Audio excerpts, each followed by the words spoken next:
नमस्कार साथीहरु, फेरि पनि स्वागत छ तपाईलाई यस युट्युब च्यानल अनुज पेन्केमा।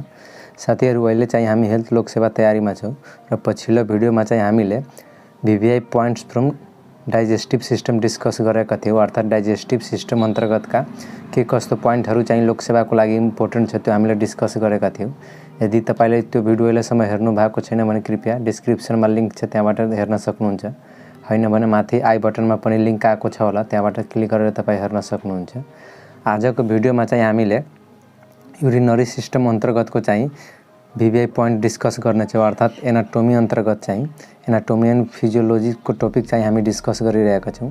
त्यसै सन्दर्भमा चाहिँ आज चाहिँ हामीले युरिनरी सिस्टमको बारेमा कुरा गर्ने छौं।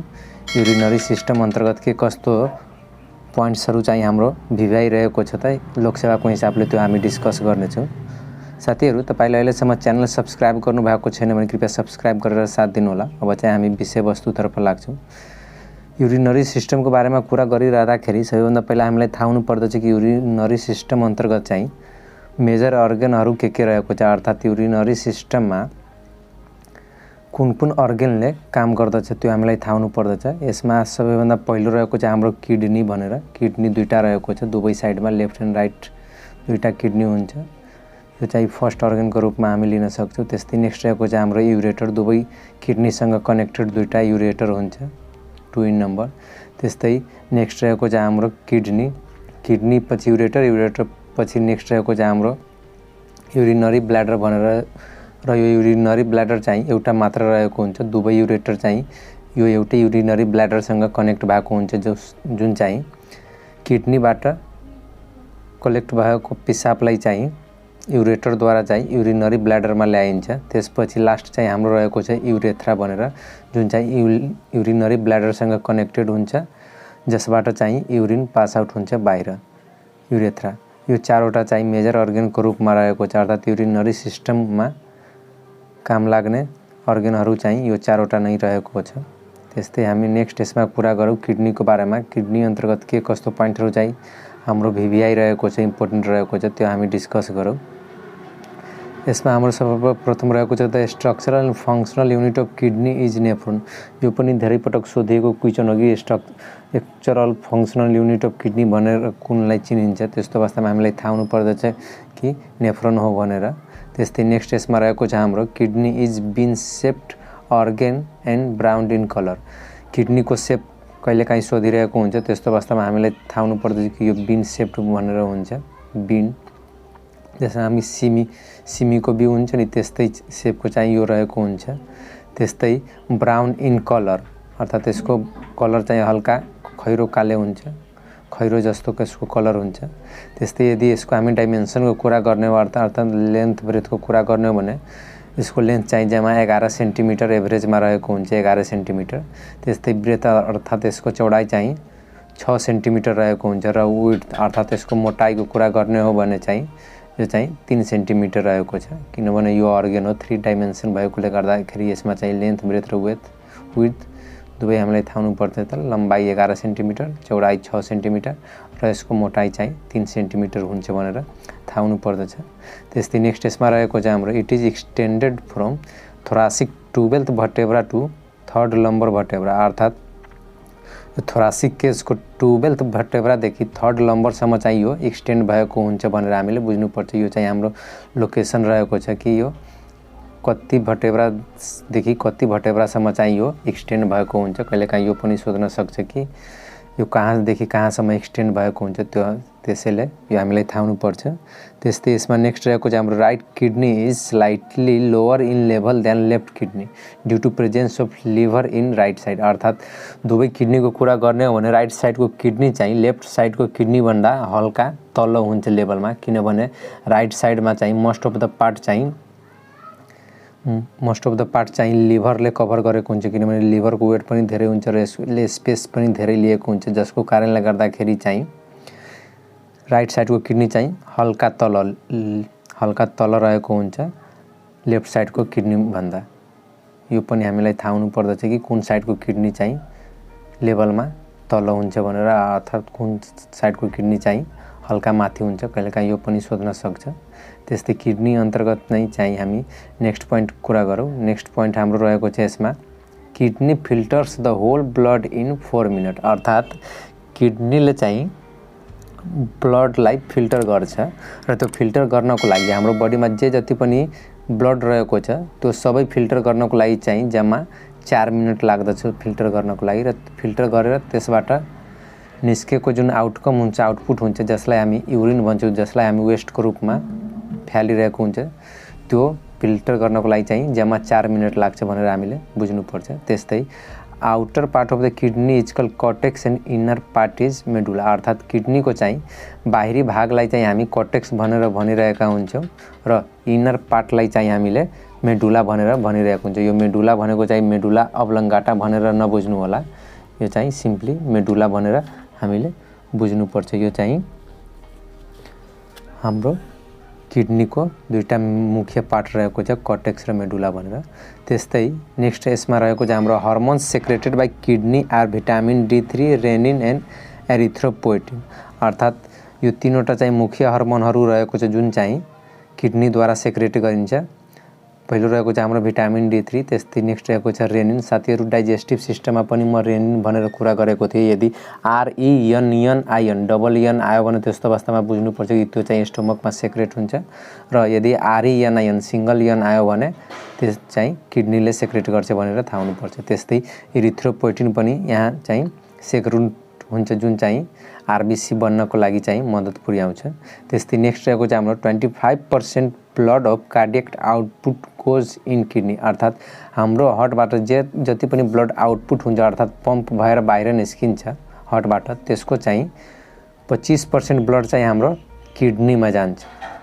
25% ब्लड चाहिँ किडनीमा जान्छ जसको कारणले गर्दाखेरि चाहिँ 4 मिनटमा हाम्रो होल ब्लड चाहिँ फिल्टर हुन्छ। यो 25%लाई सेभ पुग्नलाई चाहिँ 4 मिनट लाग्छ।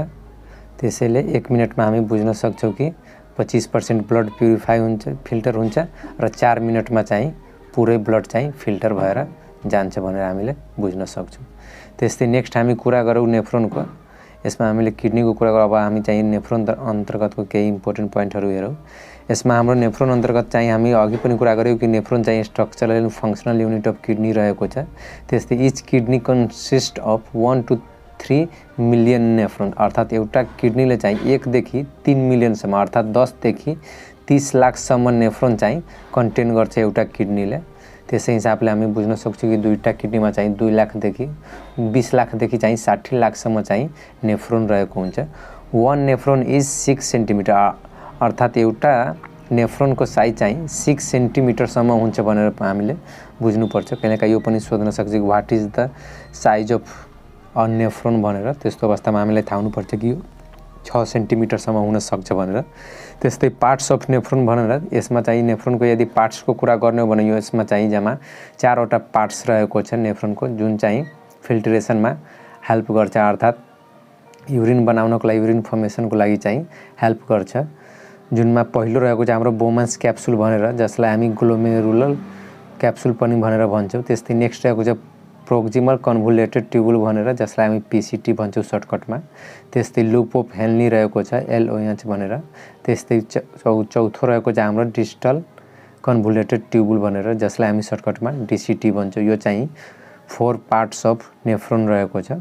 अब चाहिँ हामी स्टेप्स इन युरिन फर्मेसन अर्थात युरिन फर्मेसनको लागि चाहिँ केही स्टेप्सहरू चाहिँ इम्पोर्टेन्ट हुन्छ। स्टेप बाई स्टेप मात्र चाहिँ युरिन बन्ने हो र त्यो स्टेप चाहिँ 3वटा स्टेप रहेको छ युरिन फर्मेसनको र त्यो 3वटा स्टेप के हो त सर्वप्रथम यसमा रहेको चाहिँ हाम्रो सिम्पल फिल्ट्रेसन भनेर यो चाहिँ युरिन फर्मेसनमा काम लाग्छको पहिलो प्रोसेस हो, पहिलो स्टेप हो सिम्पल फिल्ट्रेसन। त्यस्तै नेक्स्ट रहेको चाहिँ हाम्रो सिलेक्टिभ और ट्युबुलर रिएब्जर्प्सन अर्थात एकचोटि फिल्ट्रेसन भइसकेपछि त्यसमा युरिनमा भएको इम्पोर्टेन्ट अर्थात काम लाग्ने हाम्रो बडीलाई काम लाग्ने मिनरलहरू भयो अर्थात अन्य केही कुराहरू जुन हाम्रो बडीलाई चाहिन्छ त्यसलाई चाहिँ फेरि रिएब्जर्ब गरिन्छ जसलाई हामी सेलेक्टिभ और ट्युबुलर रिएब्जर्प्सन भनेर भन्छौँ। र लास्टमा एउटा स्टेप हुन्छ सेक्रेसन अर्थात ट्युबुलर रिएब्जर्प्सन पछि चाहिँ सेक्रेसन हुन्छ र सेक्रेसन भइसकेपछि रहेको युरिन चाहिँ पुरै वेस्ट प्रोडक्टको रूपमा रहेको हुन्छ जुन चाहिँ हामीले पिसाबद्वारा चाहिँ बाहिर फाल्ने गर्छौँ। यो चाहिँ हाम्रो स्टेप्स अफ युरिन फर्मेसन रहेको थियो। अब चाहिँ हामी अझै केही इम्पोर्टेन्ट पोइन्टहरू डिस्कस गरौँ। युरिनरी सिस्टम अंतर्गत। यसमा हाम्रो पहिलो रहेको छ drugs are eliminated by process of secretion, अर्थात हाम्रो बडीमा जे पनि हामी ड्रग्स युज गर्छौँ त्यो चाहिँ लिभरमा मेटाबोलाइज हुने हो, तर एक्सक्रेट हुनको लागि अर्थात एलिमिनेट हुनको लागि हाम्रो बडीबाट ड्रग्सहरू निस्किनको लागि त्यो चाहिँ किडनीबाट सेक्रेट भएर चाहिँ पिसाबद्वारा चाहिँ निस्किने हो। त्यस्तै net filtration rate pressure of glomerulus, अर्थात नेट फिल्ट्रेसन प्रेसर अफ ग्लोमेरुलसको कुरा गर्ने हो भने अर्थात ग्लोमेरुलसको नेट फिल्ट्रेसन प्रेसर कति हुन्छ भनेर कुरा गर्ने हो भने त्यस्तो अवस्थामा हामीले बुझ्नुपर्छ कि 10 mm अफ एचजी हुन्छ। 10 mm अफ एचजी चाहिँ नेट फिल्ट्रेसन प्रेसर हो। र यो कसरी आएको हो त्यो हामी कुरा गर्ने हो भने हामीले यसमा थाहा हुनुपर्दछ कि क्यापिलरिजमा हुने हाइड्रोस्टेटिक प्रेसर चाहिँ 55 mm अफ एचजी हुन्छ। 55 mm अफ एचजी चाहिँ क्यापिलरिजमा हुने हाइड्रोस्टेटिक प्रेसर हो। त्यस्तै ओस्मोटिक प्रेसर चाहिँ अफ ब्लडको चाहिँ ओस्मोटिक प्रेसर चाहिँ 30 हुन्छ, 30 mm अफ एचजी। त्यस्तै हाइड्रोस्टेटिक प्रेसर अफ फिल्ट्रेट अर्थात फिल्ट्रेट हुनको लागि हाइड्रोस्टेटिक प्रेसर चाहिँ 15 mm अफ एचजी हुन्छ। त्यसैले हामीले यो 55बाट चाहिँ 30 त्यो ओस्मोटिक प्रेसर र 15 चाहिँ हाइड्रोस्टेटिक प्रेसर बाई फिल्ट्रेट, यो दुवैलाई हामी माइनस गर्यो भने 55 माइनस यो 30 प्लस 15 गर्यो भने 55 माइनस 45 हुन जान्छ र यो चाहिँ माइनस गरेर जम्मा चाहिँ 10 mm अफ एचजी आउँछ, जुन चाहिँ हामी यहाँ कुरा गऱ्यौँ नेट फिल्ट्रेसन प्रेसरको कुरा। त्यस्तै नेक्स्ट यसमा रहेको चाहिँ हाम्रो ग्लोमेरुलर फिल्ट्रेसन रेट, अर्थात 1 मिनटको कुरा गरौँ या दिनभरिको कुरा गरौँ 24 घन्टामा कतिको युरिन फर्मेसन हुन्छ त, अर्थात कतिको यो फिल्ट्रेसन हुन्छ त, युरिन फर्मेसनको कुरा नगरौँ, कतिको फिल्टर हुन्छ भनेर कुरा गर्ने हो भने जसलाई हामी ग्लोमेरुलर फिल्ट्रेसन रेट भनेर भन्छौँ जीएफआर, त्यो चाहिँ हाम्रो रहेको छ 125 ml पर मिनट, अर्थात 1 मिनटमा चाहिँ 125 ml चाहिँ फिल्टर हुन्छ। र यदि दिनभरिकै कुरा गर्ने हो भने 24 घन्टाको कुरा गर्ने हो भने 180 लिटर पर डे, अर्थात एक दिनमा चाहिँ जम्मा 180 लिटर चाहिँ फिल्टर हुन्छ भनेर हामीले बुझ्न सक्छौँ। यो चाहिँ फिल्ट्रेसन ग्लोमेरुलर फिल्ट्रेसन रेट हाम्रो यति रहेको छ। धेरै पटक यो पनि सोधिरहेको हुन्छ कि जीएफआर भनेर कति रहेको हुन्छ। त्यस्तो अवस्थामा हामीलाई यो पर मिनट चाहिँ 125 ml बुझ्नुपर्छ भने पर डे चाहिँ 180 लिटरसम्म हुन्छ भनेर हामीले बुझ्नु पर्दछ जीएफआर भनेर। त्यस्तै नेक्स्ट यसमा हामी कुरा गरौँ average production of urine in healthy person is about 1000 to 1500 ml per day, अर्थात एक दिनमा कति पिसाब बन्छ भनेर त्यो यदि हामी कुरा गर्ने हो भने त्यो चाहिँ एउटा हेल्दी पर्सनमा चाहिँ 1 लिटरदेखि चाहिँ 1.5 लिटरसम्म चाहिँ एभरेजमा चाहिँ पिसाब बनिरहेको हुन्छ भनेर हामीले बुझ्नुपर्छ। यदि योभन्दा तलमाथि भयो भने हल्का हामी बुझ्न सक्छौँ कि डिसब्यालेन्स छ भनेर, तर नर्मली चाहिँ 1 लिटरदेखि 1.5 लिटर चाहिँ पिसाब चाहिँ उत्पादन हुन्छ एक दिनमा 24 घन्टामा, त्यो हामीले बुझ्नुपर्छ। त्यस्तै नेक्स्ट यसमा हामीलाई थाहा हुनुपर्ने कुरा भनेको चाहिँ कम्पोजिसन अफ युरिन, अर्थात युरिन के मिलेर बनेको हुन्छ। युरिन जुन हामी एक्सक्रिट गर्छौँ बडीबाट त्यसमा चाहिँ के को कम्पोजिसन रहेको हुन्छ, त्यसमा के रहेको हुन्छ। त्यसमा सर्वप्रथम सबैभन्दा बढी चाहिँ वाटर रहेको हुन्छ 96%, धेरै जसो चाहिँ त्यसमा पानी नै रहेको हुन्छ। त्यस्तै नेक्स्ट रहेको चाहिँ युरिया, र यो युरिया चाहिँ 2% रहेको हुन्छ, 2% चाहिँ युरिया रहेको छ र त्यस्तै बाँकी 2% रहेको छ र त्यो बाँकी 2%मा चाहिँ uric acid, creatinine, ammonia, sodium, potassium chloride, phosphorus, oxalate यो कुराहरू चाहिँ बाँकीको 2%मा रहेको हुन्छ। साथीहरू हामीले धेरै पटक चाहिँ आरएफटी गरिरहेका हुन्छौँ रेनल फङ्सन टेस्ट भनेर, त्यसमा हामीले हेर्ने भनेको चाहिँ मेनली चाहिँ क्रिएटिनिन हामी हेरिरहेको हुन्छौँ। त्यस्तै सोडियम र पोटासियम लस कतिको भइरहेछ त्यो पनि हामीले हेरिरहेका हुन्छौँ, किनभने यो युरिनबाट धेरै लस हुने हो। त्यसैले आरएफटी गर्दाखेरि चाहिँ हामीले यो कुराहरू हेर्छौँ। यो चाहिँ हाम्रो कम्पोजिसन अफ युरिन रहेको थियो। त्यस्तै नेक्स्ट हामी यसैसँग सम्बन्धित केही अरू पोइन्टहरू पनि हेरौँ। PH value of urine is 6, अर्थात एभरेजमा हामी युरिनको पीएच भ्यालु 6 हुन्छ र यदि रेन्जको कुरा गर्ने हो भने 4.5 देखि 8 सम्म रहेको हुन्छ। नर्मली चाहिँ स्लाइटली एसिडिक अर्थात् पिसाबको कुरा गर्ने हो भने यो चाहिँ स्लाइटली एसिडिक रहेको हुन्छ नर्मली।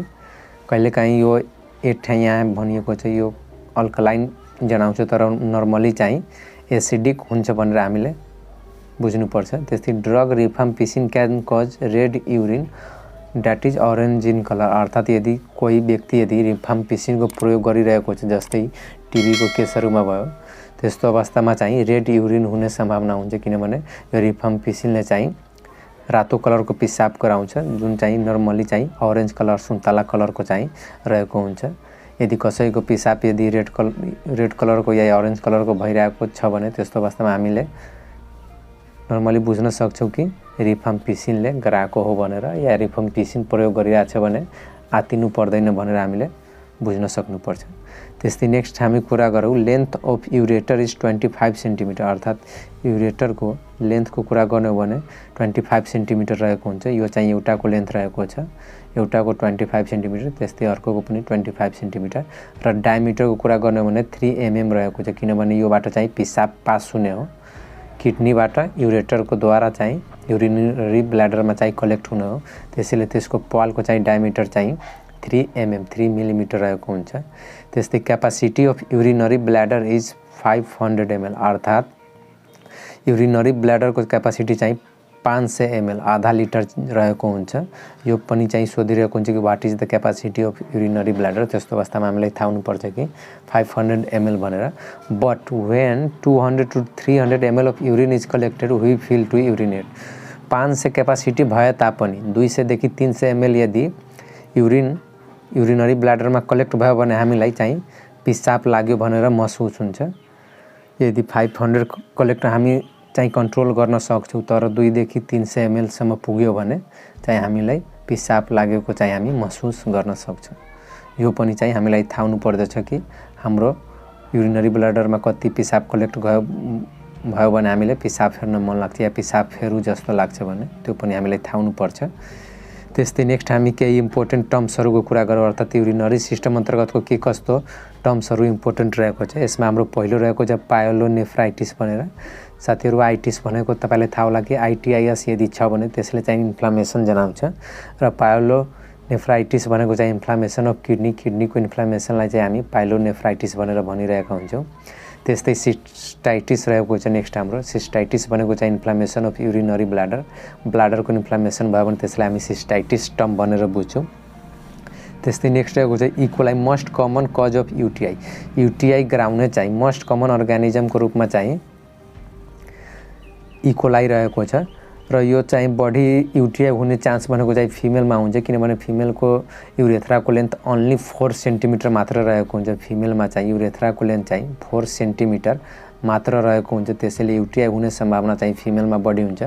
र मेलको युरेथ्राको लेन्थ 18 to 20 सेन्टिमिटर रहेको हुन्छ, त्यसैले सम्भावना कम हुन्छ, यो त्यो ध्यान राख्नु होला।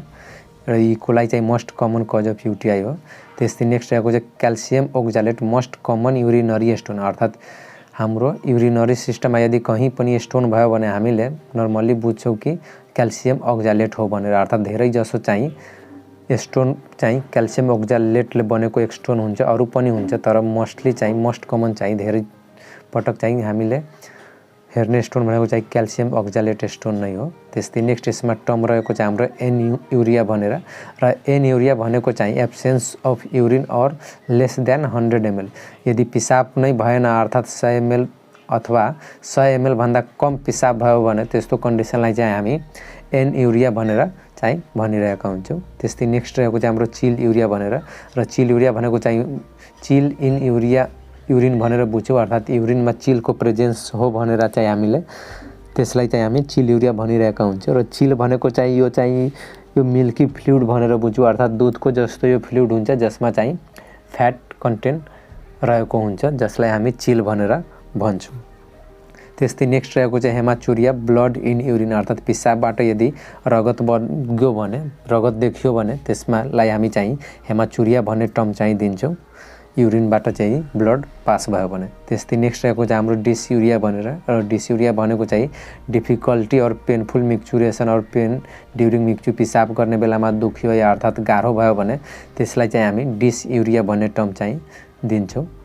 त्यस्तै नेक्स्ट रहेको चाहिँ हाम्रो यसमा पोलियुरिया भनेर। पोलियुरिया भनेको चाहिँ more than 3000 ml urine per day, अर्थात् एक दिनमा यदि 3 लिटरभन्दा बढी पिसाब भइरहेको छ भने त्यस्तो कन्डिसनलाई चाहिँ हामी पोलियुरिया भनेर भन्छौँ। किनभने नर्मल चाहिँ 1 लिटरदेखि 1.5 लिटरसम्म पिसाब हुने हो, र त्योभन्दा बढी यदि भयो भने चाहिँ हामी एभरेजमा लिन सक्छौँ। तर 3 लिटरभन्दा बढी भइरहेछ भने त्यसलाई हामी डाइरेक्टली पोलियुरिया भनेर चाहिँ हामी कन्सिडर गर्न सक्छौँ। त्यस्तै नेक्स्ट रहेको चाहिँ हाम्रो ओलिगयुरिया भनेर। Urine output less than 400 ml, 400 ml भन्दा कम भयो भने ओलिगोयुरिया, र यदि 100 ml भन्दा कम भयो भने त्यसलाई हामी एन्युरिया भन्छौँ। त्यस्तै नेक्स्ट रहेको चाहिँ पाइयुरिया। पाइयुरिया भनेको चाहिँ पस इन युरिन, अर्थात् हाम्रो किडनीहरूमा, युरेटरमा या युरिनरी ब्ल्याडरमा कहीँ पस फर्मेसन भएको छ र त्यो पिसाबबाट चाहिँ यदि निस्कियो भने त्यसलाई हामी पाइयुरिया भनेर भन्छौँ। त्यस्तै नेक्स्ट रहेको चाहिँ हाम्रो नोक्चुरिया भनेर, र नोक्चुरिया भनेको चाहिँ passing more urine during night time. यदि रातिको बेला चाहिँ यदि बढी हामीले पिसाब फेरिरहेका छौँ भने बढीचोटि अर्थात् 2-3 चोटिभन्दा 2-3 चोटिसम्म त हामी नर्मल कन्सिडर गर्न सक्छौँ। तर यदि 5-6 चोटि या 10 चोटि भनौँ, यदि त्यस्तो भइरहेछ भने बढी युरिन पास गरिरहेका छौँ भने त्यसलाई हामी चाहिँ नोक्चुरिया भनेर चाहिँ हामी बुझ्छौँ, अर्थात् राति चाहिँ बढी पिसाब भइरहेको छ भनेर हामीले कन्सिडर गर्छौँ। त्यस्तै नेक्स्ट रहेको छ एनुरेसिस भनेर। एन्युरेसिस भनेको चाहिँ बेड वेटिङ और युरिनेसन इन ब्लड। यो चाहिँ मोस्टली हुने भनेको चाहिँ बच्चाहरूमा हो, 4-5 वर्षको बच्चामा चाहिँ यो चाहिँ बढी देखिन्छ।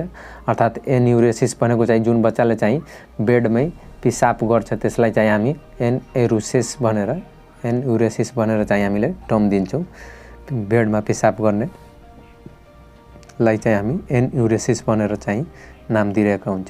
साथीहरू, यो चाहिँ हाम्रो रहेको थियो युरिनरी सिस्टम अन्तर्गत, अर्थात् एनाटोमी एन्ड फिजियोलोजीको युरिनरी सिस्टम अन्तर्गतको इम्पोर्टेन्ट पोइन्टहरू, VVI पोइन्ट्सहरू जुन चाहिँ लोकसेवाको लागि एकदमै महत्त्वपूर्ण रहेको छ। यो पोइन्टहरू चाहिँ अब हुने बागमती प्रदेशको सीएमएच तर्फको लोकसेवा या अनामिक तर्फको लोकसेवाको लागि चाहिँ एकदमै महत्त्वपूर्ण रहेको छ। त्यसैले तपाईहरू यो याद गर्नुहोला। यो भिडियो एकचोटिमा बुझिएन भने रिपिट गरेर हेर्नुहोला, र यो भिडियो मन परेमा कृपया लाइक गर्नुहोला भिडियोलाई, र साथीहरूसँग सेयर गर्नुहोला। त्यस्तै च्यानल सब्सक्राइब गर्नुभएको छैन भने सब्सक्राइब गरेर चाहिँ बेल आइकन थिच्न नबिर्सनुहोला।